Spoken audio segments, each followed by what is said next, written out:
इस कार्यक्रम के पुण्यार्जक हैं साधु सेवा ट्रस्ट। सभी गुरु भक्तों का एक ही प्रण, साधु सेवा और समर्पण। इसी भाव एवं भावना के साथ कार्य कर रहा है साधु सेवा ट्रस्ट। हम जानते हैं हमारे गुरुओं ने हमें इतना सब कुछ दिया, परंतु हमने अपने गुरुओं के लिए क्या किया, ये सवाल जरूर उठता है। देश के कई ऐसे प्रांत हैं जहां पर दिगंबर मुनियों को विहार करने में बहुत कठिनाई आती है। चौके वाले न मिलने पर विहार के दौरान आहार की व्यवस्था भी नहीं बन पाती।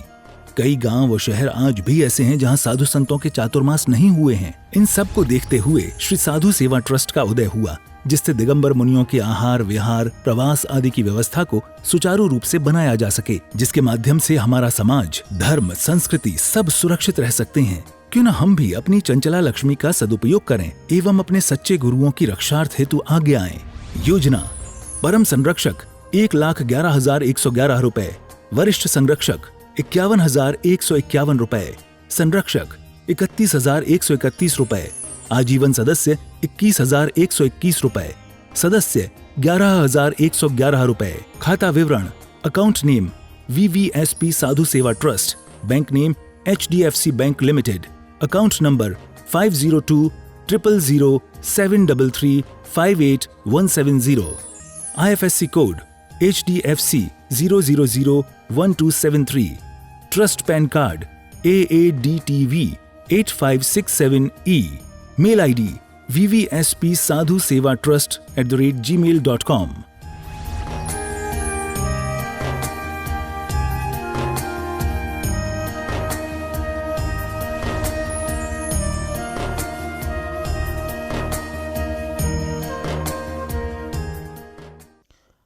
आत्म कल्याण के इच्छुक सभी उपस्थित धर्म प्रेमी पुण्य आत्मा एवं महानुभाव,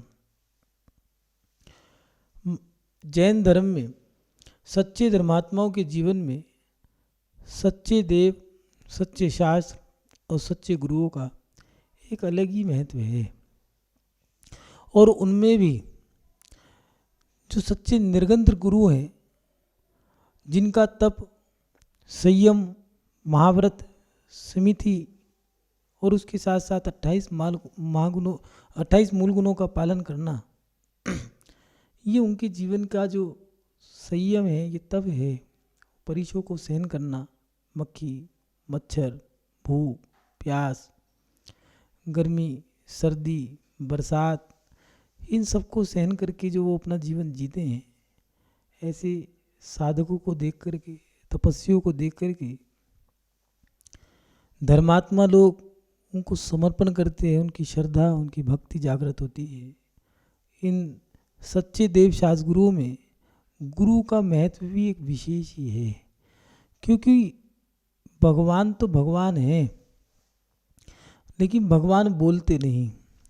शास्त्र मौन है, और शास्त्र ना बोलने के कारण मात्र हम पढ़ते हैं, और हम शास्त्रों को पढ़ कर के समझ नहीं पाते।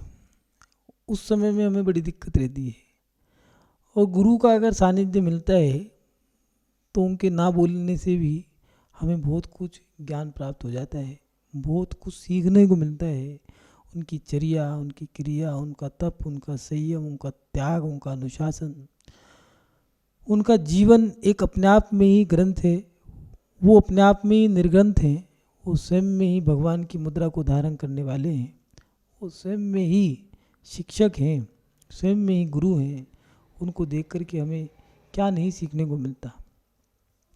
उनका परीक्षों का सहन करना, अपनी चर्या, अपने तप को करना, और जब ठंड का समय आता है उस समय में उनका वो विहार करना, वो जो परिचय है, तब उस परिचय को देख कर के जब लोहा भी गलने लग जाता है, जब ऐसी सर्दी पड़ती है कि लोग भी कहते हैं कि अब भैया दुकान पर बैठे हैं तब भी मकान में बैठे हैं तब भी अग्नि जलाई है, और उस अग्नि के चारों तरफ लोग उस अग्नि को घेर के बैठे हैं कि ठंड ना लग जाए, तब भी ऊपर कंबल ओढ़ रखा है और अग्नि जला रखी है। ऐसे समय में जब दिगंबर साधु विहार करते हैं, तब धर्मात्माओं के मन में एक जिज्ञासा उत्पन्न तो होती ही है। वो क्या? साधुओं का सर्दी के समय में विहार कराते समय किन किन बातों का ध्यान रखना चाहिए। जब साधु विहार करते हैं, गर्मी का विहार एक अलग विहार है, उस समय में प्रातःकाल विहार हो जाता है। बरसात का विहार एक ऐसा विहार है जब साधु उस बरसात में विहार ही रोक देते हैं। लेकिन सर्दी का विहार एक ऐसा विहार है, चाहे सुबह विहार करो चाहे दोपहर को विहार करो, ठंड तो रहती है। और वो ठंड भी ऐसी है कि चल रहे हैं, शरीर ठंडा हो गया है। कभी कभार तो ऐसा हो जाता है ओस पड़ रही है, कोहरा पड़ रहा है, इतनी धुंध में विहार कैसे करें। और उसमें भी मौसम खराब हो जाए, बारिश भी हो रही है, कभी कभार तो ओस में बूंदाबांदी भी हो रही है। लेकिन ऐसे समय में भी साधु विहार करते हैं। और धर्मात्मा जो सच्चा धर्मात्मा है, सच्चे देवशास्त्र गुरु का जो सच्चा भक्त है, उसके मन में उस समय में एक जिज्ञासा तो उत्पन्न होती है कि साधुओं का सर्दी के समय विहार कराते समय किन किन बातों का ध्यान रखें जिससे उनका विहार अच्छे से हो जाए। मानुभाव, ये भी एक दायित्व है धर्मात्माओं का। धर्मात्मा के मन में, जो सच्चा धर्मात्मा है, उसके मन में ये जिज्ञासा आती भी है और आनी भी चाहिए, क्योंकि सच्चे देवशास्त्र गुरु सच्चे धर्मात्मा के ही होते हैं। यहाँ पर जैन धर्म में जो सच्चे देव शास्त्र गुरु हैं, ये एक रत्न है। और रत्नों को भी हर व्यक्ति स्वीकार नहीं कर सकता। जो स्वीकार कर सकता है, जोरी ही रत्नों की परख कर सकता है। ये सच्चे रत्न हैं। इन सच्चे रत्नों को धारण करने वाला व्यक्ति भी सच्चा धर्मात्मा ही होना चाहिए। हर प्रत्येक व्यक्ति, हर जीव इन रत्नों को स्वीकार नहीं कर सकता। महानुभाव, सच्चे गुरुओं की पीड़ा को भी सच्चा धर्मात्मा ही समझ सकता है।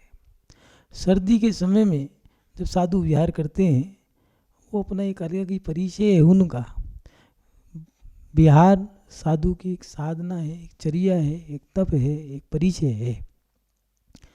चाहे वो सर्दी के समय में ओस पड़ रही हो, कोहरा हो, धुंध हो, गलन हो, चाहे तापमान न्यूनतम ही क्यों ना हो, साधुओं को अगर विहार करना है तो उनका विहार चल रहा है तो वो रुकते नहीं हैं, वो तो अपने विहार में मस्त हैं। लेकिन जो सच्चा धर्मात्मा होगा, उसके मन में पीड़ा भी होगी, जिज्ञासा भी होगी, वो विचलित भी होगा कि मैं क्या करूं, अपने गुरु की सेवा, अपने गुरु की रक्षा कैसे करूं। तो महानुभाव, दिगंबर साधुओं का सर्दी के समय विहार कराते समय कुछ बातें ऐसी हैं जिन पर हमें विशेष ध्यान रखना चाहिए। पहली बात, विहार कराने से पहले जिन साधुओं का विहार हो रहा है, उन साधुओं का अगर विहार कराना है, विहार कराने से पहले जहाँ पर उनको रुकना है, उस पड़ाव को ज़रूर देख लें। वो पड़ाव कैसा है, जहाँ पर आप पड़ाव डालेंगे वो स्थान कैसा है, वो स्थान देख लें। माने वो क्या देखें स्थान को, कभी कभार लोग लापरवाही कर जाते हैं, सब व्यवस्था बढ़िया होगी, ठीक होगी, होगी नहीं है या नहीं है। वहाँ पर दरवाजे, खिड़की कैसी हैं, दरवाजे कैसे हैं, ज़मीन साफ़ सुथरी कैसी है, इन सब चीज़ों का ध्यान रखना पड़ेगा। वहाँ पर रात को ठंड तो नहीं लगेगी, वहाँ पर दस्यु तो नहीं है, माने चोर डकैत या फिर ऐसे लोग तो नहीं हैं, आतताई लोग जो रात को साधु को विश्राम में विघ्न डाल दें, ऐसे लोग ना हों। इसलिए विहार कराने से पहले उस पड़ाव का ध्यान जरूर रख लें, क्योंकि अगर पड़ाव गलत जगह आपने डलवा दिया है या वो स्थान बुरा है, वहाँ पर गंदगी है या फिर वहाँ पर गलत लोग हैं, आतताई लोग हैं, उपद्रवी हैं, कई जगह ऐसा होता है कि मधुमक्खी का छत्ता है, तिरंच इत्यादि का उपद्रव है, या मनुष्य आदि का उपद्रव है, या देवकृत पास में शमशान घाट इत्यादि हैं। ऐसी चीज़ें ना हो। साधुओं को इन चीज़ों से मतलब नहीं है, लेकिन गृहस्थों को ये चीज़ें ध्यान रखनी जरूरी है। साधु के जीवन में मान लो अगर मधुमक्खी के छत्ते ने उपद्रव कर दिया है, अतिक्रमण कर दिया है उसने, तो साधु तो अपना कर्म समझ करके सहन करेगा, कोई भी साधु गजकुमार मुनि के ऊपर सिगड़ी रख दी तो उन्होंने क्या सहन किया, क्या समझ के सहन किया।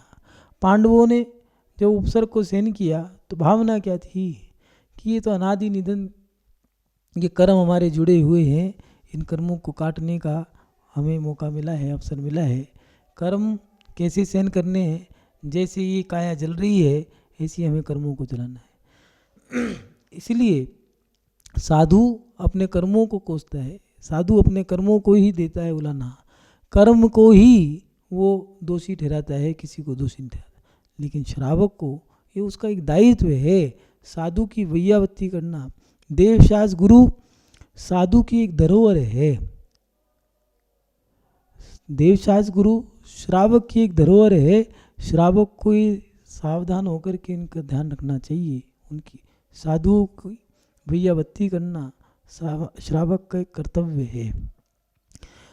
प्रतिमाधारी का अतिथि संविभाग व्रत है और जो श्रावक है उसका वैयावत्ती करना एक नियम है, एक व्रत है।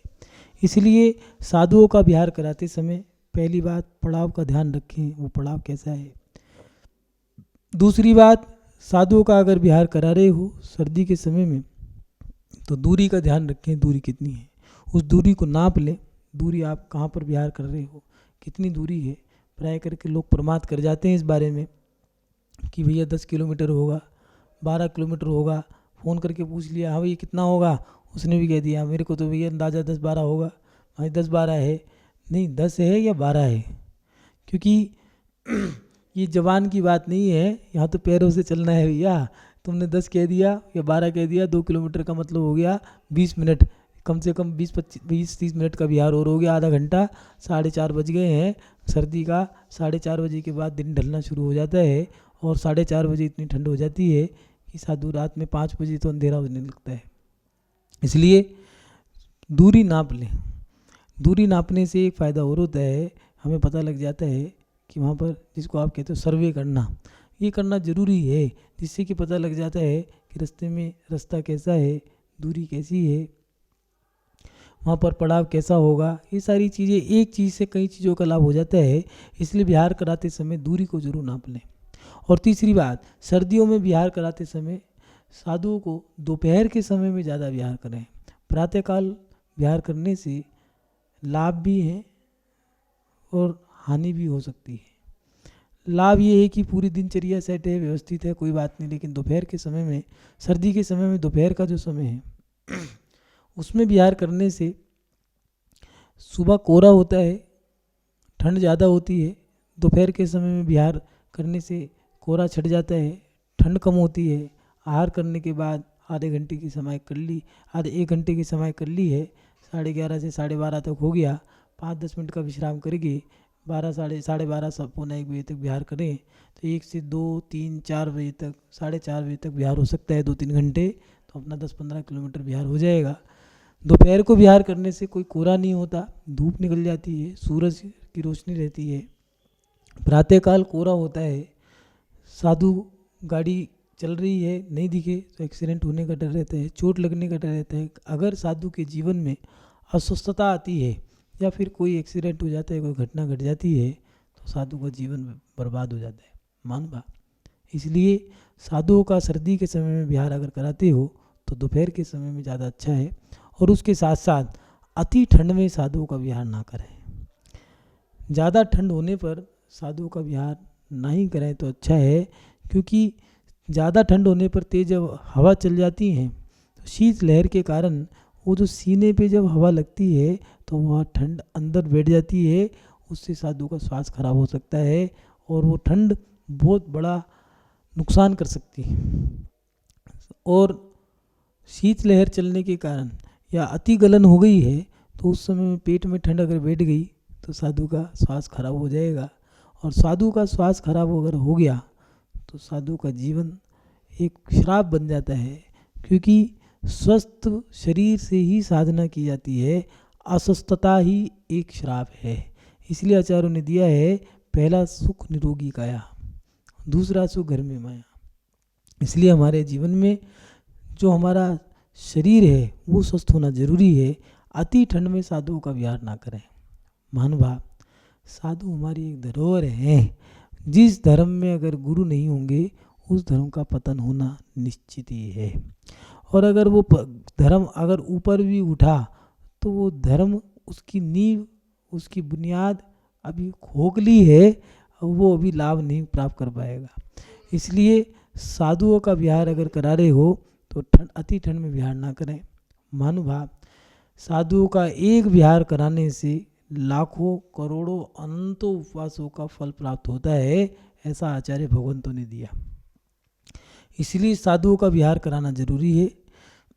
अगर विहार कराने का अवसर मिले तो उसको कभी मत छोड़ना। साधुओं का विहार करा करके हम बहुत धर्म का लाभ ले सकते हैं, पुण्य की प्राप्ति कर सकते हैं।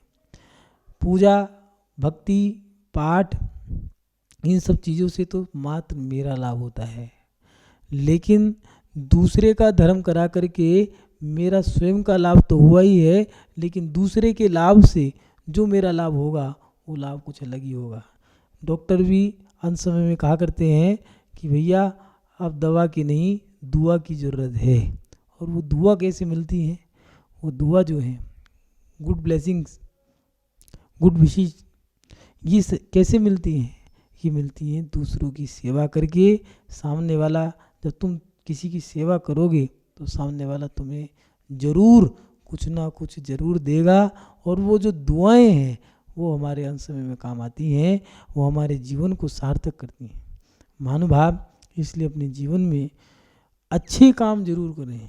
और सबसे अच्छा काम जो है, जैन धर्म में सबसे बड़ा काम जो दिया है वो है सेवा, जिसको जैन धर्म में वैयावत्ती कहा है। वैयावत्ती करने से जितने हमारे कर्मों का नाश होता है, जितने पाप कर्म हमारे घटते हैं, उतना कर्म घटाने का कोई दूसरा उपाय दिखता नहीं है। क्योंकि सेवा में भक्ति है, श्रद्धा है, समर्पण है, विनय है। इसलिए हम अपने जीवन में वैयावत्ती सेवा भावना को ना छोड़ें। साधुओं का विहार एक सेवा भावना है। जब साधु पहले विहार करा करते थे, एक समय वो भी था जब साधु विहार करते थे, घोषणा हो जाती थी, भैया सावधान विहार होगा आज। मुनि महाराज बाहर निकले और पता चला धड़ धड़ धड़ धड़ धड़ सारी दुकानों के शटर नीचे गिर गए हैं, दुकानें बंद हो गई। गांव का गांव, पूरा गांव बड़े उत्साह के साथ ढोल बैंड बाजों के साथ साधुओं का विहार कराया करते थे। उससे पहले और प्राचीन पीछे जाओगे तो जब साधु जंगल से आते थे आहार करने के लिए, एक थाली पिट जाया करती थी, सावधान साधु आ रहे हैं आहार करने के लिए। सब लोग प्रधान करते थे, आहार होता था। और जब आहार होने के बाद मुनि महाराज का उपदेश होता था। और फिर जब जंगल में जाते थे, पूरा नगर या पूरा गांव बड़े गाजे बाजे के साथ, ढोल बैंड बाजे के साथ साधु को जंगल में छोड़ के आते थे। एक वो प्रभावना का दृश्य अंग बनता था। और उसके साथ साथ लोगों का उत्साह, हर्ष, उल्लास, उमंग, ये सब चीज़ देखने को मिलती थी। महानुभाव, इन सब चीज़ों को जब हम करते हैं उसका फल भी मिलता है। पहले के लोग दीर्घायु थे, स्वस्थ रहते थे, निरोगी काया थी, अनपढ़ थे, ज्ञान पूरा था, और ठाठ थे, कोई चीज़ों की कमी नहीं थी, घर में कोई बीमारी नहीं, कोई दुख नहीं, कोई संकट नहीं, कोई रोग नहीं, कोई कुछ नहीं। लेकिन आज के समय में लोग सोचते हैं कि मकान ले लिया, दुकान ले ली है, बच्चे हैं, पत्नी है, पढ़ाई लिखाई कर ली है, सब कुछ है, लेकिन सुख नहीं है। कारण जो हमारे पास एक अंतरंग की भावनाएं जुड़ी होती थी, वो भावनाएं नहीं जुड़ी। जब लोगों की अच्छी दुआएं हमारे साथ, ये भावनाएं जुड़ जाती हैं, तो हमारा जीवन एक अलग ही बन जाता है। और उसमें भी अगर साधुओं की भावनाएं तुमसे जुड़ जाएं तो फिर तो कहना ही क्या है। एक उदाहरण आता है, एक सेठ जी थे, साधु का विहार कराया करते थे, साइकिल से विहार कराया करते थे। ये घटना महाराष्ट्र और कर्नाटक के बॉर्डर के पास की है। और जब साधु विहार कर लिया करते थे तो साधु से कहा करते थे सेठ जी कि महाराज जी आशीर्वाद दो, मेरी समाधि अच्छे से हो जाए। साधु कहा करते थे, भैया समाधि ऐसी थोड़ी ना होगी, समाधि का आशीर्वाद प्राप्त करना है तो साधु बनो, साधु बन के आशीर्वाद लो। गृहस्थ अवस्था में साधु समाधि का आशीर्वाद नहीं दे सकता। ठीक है, मुझे आशीर्वाद दो कि मेरी जब समाधि हो तो आपके चरणों में हो, आप वहीं पर उपस्थित हो या मैं आपके पास आ जाऊँ। ठीक है, ये आशीर्वाद जरूर दे सकते हैं। ठीक है, जिनका भी वो विहार कराते तब सबसे ये आशीर्वाद लेते। एक दिन मरण का समय लगा कि निकट आ गया, एक पत्र पे लिख के दे दिया बच्चों को, बेटा आसपास जितने भी साधु हैं उन साधुओं के पास ये पत्र ले जाओ और उनसे कह देना मेरा मरण का समय आ गया है, आप मेरी समाधि करा दो। महानुभाव, जब उस व्यक्ति का मरण हुआ उस समय में 183 साधु वहाँ पर उपलब्ध थे। महानुभाव, ये है हमारे जीवन में सेवा करने का लाभ। सेवा के समय में हमारे जीवन में जो सेवा हम करते हैं उस सेवा से हमें जो पुण्य प्राप्त होता है वो पुण्य हमें किसी चीज़ से प्राप्त नहीं होता। महानुभाव, विहार कराते समय कुछ विशेष बातें हैं जिन पे आपको ध्यान रखना होगा। विहार कराते समय साधुओं के साथ ही चलें, आगे पीछे ना चलें। साधु विहार करते हैं तो कुछ लोग साधु के या तो आगे चलेंगे या बिल्कुल पीछे चलेंगे, साधु के साथ चलें। आप विहार करा रहे हो, साधु के विहार में आवश्यकता क्या है? भैया पहली बात तो यही समझ लो कि साधु का विहार कराते क्यों हैं। खुद चले जाएं। साध्वियों के लिए तो और साधुओं के लिए दिया है कि साध्वियों ने तो वस्त्र अंगीकार कर रखे हैं, लेकिन साधु निर्गंत हैं।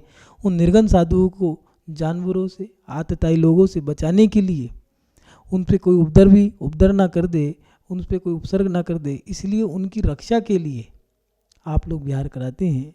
इसलिए विहार कराते समय आप उनके साथ चलें। आप बातें करते चल रहे हो, साधु आगे है, तुम्हें पता ही नहीं साधु कितनी दूर रह गए हैं, कितने पीछे रह गए, कितने आगे निकल गए, इसलिए साधुओं के साथ चलें। दूसरी बात, चलते समय एक ही तरफ से चलें। कुछ लोग इस पट्टी पे चल रहे हैं, कुछ लोग उस पट्टी पे चल रहे हैं, सब ये एक क्रम में चलो, साधु के साथ चलो, जिससे कि प्रभावना का विषय भी बनता है, साधु की सुरक्षा होती है। इसलिए एक तरफ से चलें, क्रम से चलें। विहार कराते समय कुछ लोग फ़ोन पे बातें कर ले, फ़ोन कान पे लगाया, गर्दन ऐसे कर ली। भैया फ़ोन लेकर के चल रहे हो, अब साधु तुम्हारा ध्यान रख रहा है, ये भैया गाड़ी से बच जाओ जरा, भैया हम तुम्हारा ध्यान रखने के लिए थोड़ी ना विहार कर रहे हैं। इसलिए साधु का विहार करा रहे हो तो विहार कराते समय आपको ये बात ध्यान रखनी है कि साधु के साथ विहार कराते समय फ़ोन पे बात ना करें। और एक आज के ज़माने में जो ये प्रचलन चल गया फ़ोटो, इन फ़ोटो को थोड़ा सा विराम दें। विहार फ़ोटो खींचने के लिए नहीं होता, विहार एक साधना है, इसमें फ़ोटो ना खींचें, इससे अनहोनी घटना घट सकती है। इसलिए साधु का विहार कराते समय फ़ोन पे बात ना करें। फ़ोटो, सेल्फी, इन चीज़ों से, वीडियो कॉल इत्यादि, भैया साधु का विहार भी आप नहीं करा पा रहे और उनकी साधना जो है वो भी नहीं करा पा रहे हो, इसलिए ये चीज़ें ना करें। विहार के समय अधिक से अधिक संख्या में श्रावकों का होना जरूरी है। क्यों? क्योंकि इससे प्रभावना भी होती है और साधु की सुरक्षा होती है। साधु के विहार में श्रावकों का एक दायित्व बनता है, संस्कार जुड़े रहते हैं और उसके साथ साथ साधु सुरक्षित रहता है, तुम्हारी सेवा होती है, अपने प्राचीनता की, अपने आगम का पालन होता है। इसलिए साधु के विहार में श्रावकों की संख्या अधिक से अधिक होनी चाहिए। बिहार के लिए जो सरकारी सुविधाएं हैं उनको उपलब्ध जरूर कराना चाहिए। क्यों? जिन लोगों ने मेहनत करी है, सरकार से जो सुविधाएं उपलब्ध करवाई हैं, एक गाड़ी मिलती है पुलिस की, 4 व्यक्ति मिलते हैं, पुलिस के गार्ड मिलते हैं, पुलिस वाले मिलते हैं। क्यों मिलते हैं? जिससे वो साधुओं की रक्षा कर सके, आतताई उपद्रवियों से सुरक्षित रख सके। ऐसा नहीं है कि वो आ गए तो आप भाग जाओ, भैया वो उपद्रवियों से, गाड़ियों से सुरक्षा करेंगे। आप लोगों को साथ तो ज़रूरी रहना है। कई जगह ऐसा कर दिया, कहीं भैया पुलिस वाले तो आगे चलो हम जाएं, हम साधु पुलिस वालों के नहीं हैं, हम साधु श्रावकों के हैं। इसलिए श्रावक का तो होना ज़रूरी है, लेकिन पुलिस वालों की सुविधाएं जो है, गाड़ी है, ट्रैफिक है, बहुत सारी चीज़ें हैं जिनसे वो सुरक्षा दी है सरकार ने, तो आप लोगों को लेनी चाहिए। कई बार लोग प्रमाद कर जाते हैं, इस प्रमाद को ना करें। बिहार कराने से पहले वो सुरक्षाएं आप उपलब्ध जरूर कराएं। उसके साथ साथ बिहार में श्रावकों को एक स्थान से दूसरे स्थान तक रहना चाहिए। कई बार बीच में से ही चले गए, साधु को अकेला छोड़ गए, वो गलत है। अगर अकेला छोड़ जाओगे तो साधु जब तक दूसरे स्थान पे नहीं पहुंचा है, उन लोगों को नहीं पता साधु की क्रिया क्या है, चर्या क्या थी। जहाँ पर रुके हैं वहाँ पर दूसरे साधु को, जैसे एक प्रांत से दूसरे प्रांत तक गाड़ी जाती है, जैसे दिल्ली इंडिया से पाकिस्तान की एक बस चलती है, और जब वो बस बन के चलती है दिल्ली से, तो वो एक स्टेशन से दूसरे स्टेशन पे जाते हैं, तो फ़ोन से ही वो गाड़ी रुकती नहीं है।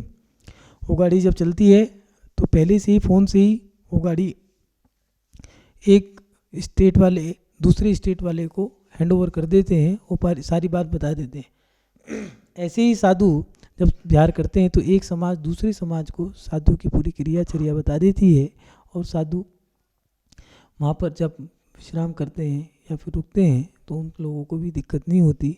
इसलिए बिहार में श्रावकों को एक स्थान से दूसरे स्थान तक जब तक साधु नहीं पहुँचते तब तक उनके साथ रहना चाहिए। बिहार ऐसे संवेदन स्थान से ना करें जहाँ से साधु के ऊपर उपद्रव हो, ऐसा कोई मार्ग ना हो जहाँ से साधु पे उपद्रव हो सके। संवेदनशील मार्ग कैसे, जहाँ पर आतताई लोग हों या फिर हिंसक जानवर हों या फिर ऐसी अनहोनी घटना घट सके, या रास्ता ऐसा गंदा रास्ता जैसे कि खुदा हुआ रास्ता हो, या फिर जानवर हो, या फिर छोटा रास्ता है, पहाड़ी इलाकों से रिपटने का गिरने का डर रह सकता है, ऐसे स्थानों से साधुओं का विहार ना करें। महानुभाव, साधु का विहार एक बहुत बड़ी साधना है साधु के लिए। साधुओं को कई बार ऐसी व्यवस्था बना देते हैं लोग, कई बार ऐसी भी घटनाएं घट जाती हैं कि बिहार था 10 किलोमीटर का, बता दिया 7 किलोमीटर। अब 3 किलोमीटर का मतलब जानते हो क्या होता है। अपन लोगों को तो दूध भी लेने जाना है तो बाइक चाहिए, बाज़ार में सामग्री लेने जाना है तो गाड़ी चाहिए। गाड़ी के बिना हम कहीं जा नहीं सकते। हमें बाज़ार जाना हो, दूध लेने जाना हो, नाई की दुकान पे जाना हो तो भी हमें गाड़ी चाहिए। लेकिन साधु के लिए जो आप लोग 500 मीटर की दूरी भी बाइक के बिना नहीं चल सकते, साधु को 3-3, 5-5 किलोमीटर ज़्यादा चलाना वो सही नहीं है, उससे संक्लिष्टता बनती है। फिर लोग कहते हैं साधु गुस्सा क्यों करते हैं। साधु गुस्सा नहीं करते। हाँ, अगर क्रोध किया है तो आपको उन्होंने श्रावक या भक्त समझ करके कह दिया, आप श्रावक हैं, हमारे भक्त हैं, अगर भक्त हैं तो हम आपको डांटने के अधिकारी बनते हैं। अगर भक्त नहीं है, श्रावक हो, तब भी हम आपको डांट सकते हैं। जब आप सल्ले देंगे, प्यार देंगे, तो फिर हम आपको डांट भी सकते हैं। और अगर आपने गलत कार्य किया है और उसको हमने अगर गलती को गलत कह दिया तो उस पर आपको बुरा नहीं मानना चाहिए।